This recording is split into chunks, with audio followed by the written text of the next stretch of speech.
This video is intended to be a review for Chem 119 at PNC for Exam 1. Alright, so these are the things you need to know for the first exam. First of all, you need to know what units go with the corresponding measurements. For instance, you know that meters goes with length, kilograms goes with mass, degrees Celsius goes with temperature, things along those lines. Also, you need to know the common equalities, such as you need to absolutely know that centimeters cubed is the same thing as milliliters, and that ounces, there are 29 point something milliliters per ounce, approximately 30. The reason why you need to know these is because they have to do with nursing. It's very common for you to have to go back and forth between these two units on a regular basis. In addition to that, you need to know the prefixes, such as milli, centi, deci, things like that, all the way up to mega. Alright, so the rest of this tutorial will be things that you actually have to practice in order to really do well with.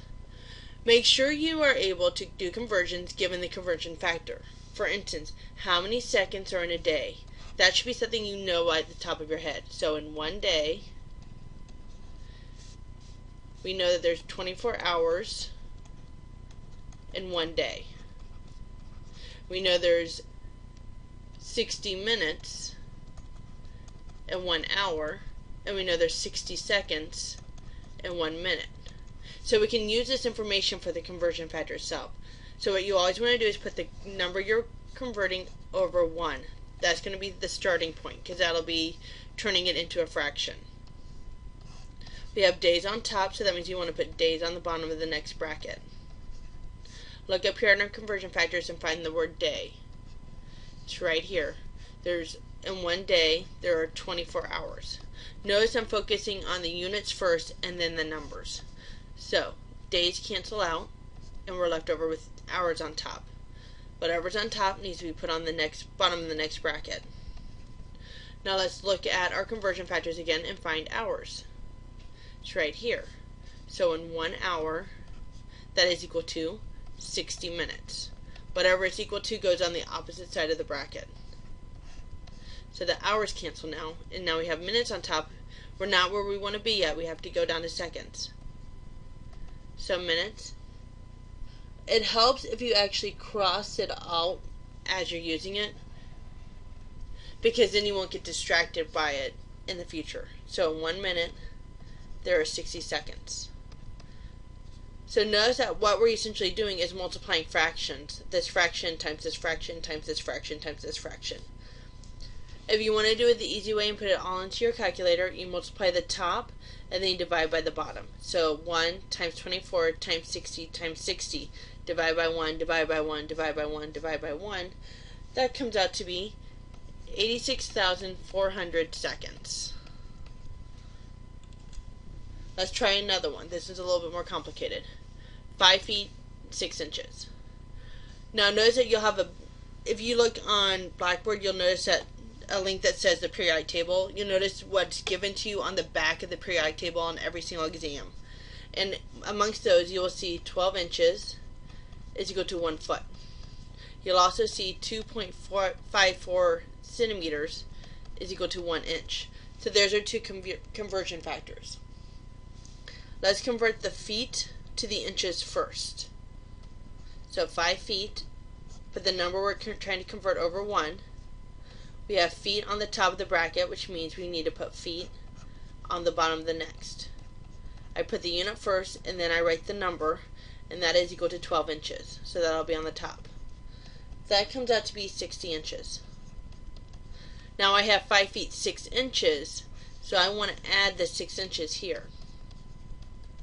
So I actually have a total of 66 inches. Now that I have the total, I can do it in one final step. There's other ways to go about doing this if you wanted to convert everything to centimeters and then add them together, or do 5.5 feet and then do a conversion of 5.5. There's lots of different ways you can do this. So we have inches on top, so we want inches on bottom. Forgot to put the number 1 up here. And then 2.54 centimeters. So 66 times 2.54 comes out to be 167.64 centimeters. Alright, while we were doing all that, we didn't pay any attention to significant figures, so let's introduce those now. You need to be able to identify the quantity of significant figures and how to perform calculations with answers being in the correct sig figs. So first of all, let's worry about how many significant figures there are. There's a couple sets of rules.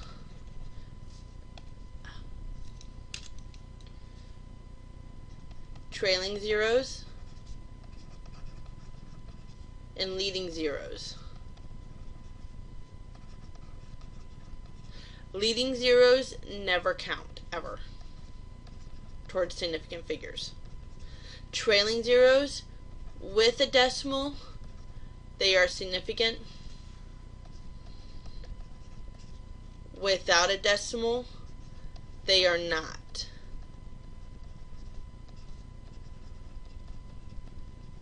Alright, so here we have a trailing zeros at the end. There's a decimal, so they are significant, so there are 3 here. Here, there's trailing zeros and no decimal, so there's only 2. Here we have a trailing zeros and a decimal, so that means that 0 counts, so we actually have 5 here.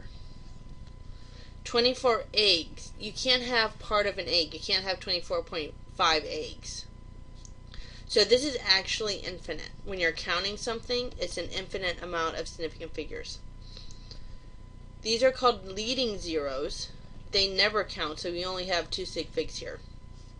And then here we have a leading zero that doesn't count, but a trailing zero that does. So these are our significant figures here for 3. Let's do these in calculations. I am assuming at this point you're able to plug numbers into your calculator and get an answer. The question is whether or not you can round it off to the correct number. So this one comes out to be 730. It actually comes out to be 728, but because there's only 2 significant figures here and 2 here, you only need the first 2 numbers, so it rounds up to 730. We have 3 significant figures here, 1 here. The answer comes out to be 61.75, but because there's only 1 significant figure here, you round it off to 60. You round it off to the first one. Adding and subtracting has a different set of rules. You're looking at the place value rather than the quantity. So add them together as you normally would. 2,709. This is in the hundreds place. This is in the first place, the ones place. So we're going to go with the one that's further to the left. So ones, tens, hundreds. We're going to round it off to that. So the answer comes out to be 2,700. And then this comes out to be 936. This is in the tens place. These are in the ones place. We're going to take the one that's bigger. So that's right here. That comes out to be 940. For the adding and subtracting, sometimes it helps if you line them up. And it gives you a better visual of what's going on. So here's the last significant figure on this number. Here's the last significant figure of this number. We want to round it off where you see the line first from left to right. Same with this.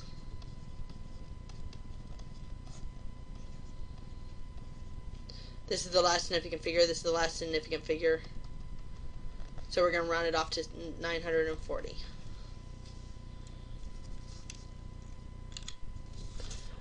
Alright, so scientific notation. This should hopefully be a review for most people. You want to put the decimal behind the first non-zero number. So we want to put it behind the 6 here. So 6.15. These zeros do not count because there's no decimal, so you drop them off. Times 10 to 1, 2, 3, 4. You count how many places you move the decimal place. If it's a big number, it's going to be to the positive 4. If it was a small number, it's going to be to the negative. So put it behind the first non-zero number. There are no zeros, so we want to make sure that those all count. Here's the invisible decimal here. 1, 2. First non-zero number here would be 5.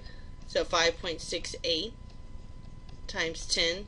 Here's our decimal. 1, 2, 3, 4, 5. This time I'm going to put times 10 to the negative 5 because we moved it to the right because it was a small number. I think of it as big and small rather than memorizing the small details, rules, and stuff. I like to look at the big picture. Alright, so times 10 to the 8, which means we're going to move the decimal place 8 places. 1, 2, 3, 4, 5. I need to keep moving it 3 more places. 6, 7, 8. I fill those spaces in with zeros.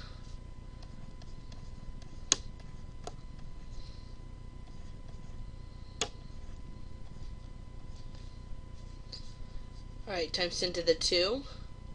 Move it over 2 places.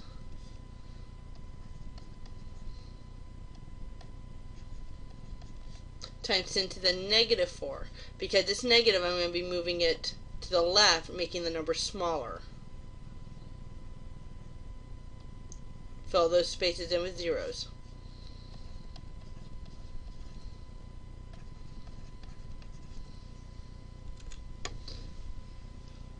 Alright, so moving on to temperature. Aluminum metal melts at 660.37 degrees Celsius. What is the temperature in kelvins? Here's kelvins up here. So Kelvin is equal to the degrees Celsius plus 273. That's all there is to it. So it becomes 933 Kelvin. What is this temperature in degrees Fahrenheit? That's a little bit more complicated. 1.8 times 660 plus 32. Once again, these equations are on the back of the periodic table and will be given to you on the test. Calculate that out, and it comes out to be 1220.6. Or for the significant figures here, 1221 degrees Fahrenheit. Body temperature, very important for nursing, is 98.6 degrees Fahrenheit. What's this in Celsius? Now this is actually a conversion that you'll probably do on a regular basis, just simply because depending on who you're talking to and what instruments you're using, you might have to go back and forth. So 98.6 is equal to 1.8 degrees Celsius plus 32. You want to subtract the 32 first. Order of operations. We're trying to get the degrees Celsius by itself. So that comes out to be 66.6 is equal to 1.8 times the temperature in degrees Celsius. Divide both sides by 1.8. That comes out to be 37.0 degrees Celsius. Alright, so onto the chemical symbols in the periodic table. Know what the chemical symbols are and how they are determined, the elements and or symbols looking at either the periodic table or the chemical compound. So what I mean by this, if we look here, we see calcium, which is here. We can tell that calcium's a metal. It has the atomic number of 20. It has the molar mass of 40. You can barely see it on this particular screen. Carbon is right here. It's a nonmetal. Oxygen right here is also a nonmetal. There's 1 calcium, 1 carbon, and 3 oxygens. Here we have 2 carbons, 6 hydrogens, which are here, which is also a nonmetal, and 2 oxygens again. And then we have 1 hydrogen and 1 chlorine, which is right here. You need to be able to be fairly familiar with the chemical symbols, although you will be given a periodic table on the test. So calcium fluoride, let's go on to naming. We have calcium, which is here. You need to know that it's going to be +1, +2, +3. Skip this row, -3, -2, -1. You need to know this information for these problems right here. Calcium is a +2. Fluorine is a -1. crisscross the charges down, CaF2, and it cannot be reduced any further, and so there's your answer. Aluminum is here, so +3. Oxygen is here, it's at -2. Crisscross, and you cannot reduce that down anymore. Alright, what if you have the Roman numerals?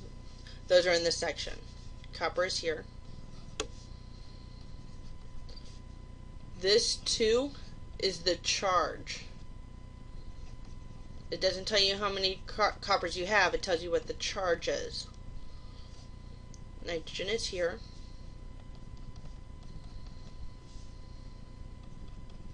I'm putting the charges in again so that way you get familiar with them. That's a -3. Crisscross it. Cu3 N2, and you cannot reduce that down anymore. Nickel is here, so you need the Roman numerals because it's a transition metal. That's telling me it's a +3. Phosphide is here. It's a -3. Crisscross it. Notice that these have the same numbers here. They can be reduced, so the actual answer is NiP. Alright, molecular compounds. Dinitrogen. Here's nitrogen. When you have the prefixes, that's telling you how many there are. So we have dinitrogen. Di is 2. Tetraoxide. Oxygen. Tetra is 4. You do not reduce these. You only reduce the ionic. Notice it's not monoiodine. If it's mono at the beginning, it's not going to tell you. It's just going to be iodine. But if it's the second one, they do tell you. So IF.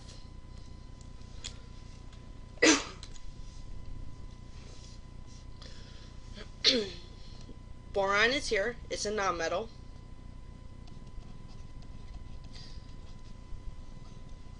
And di is 2.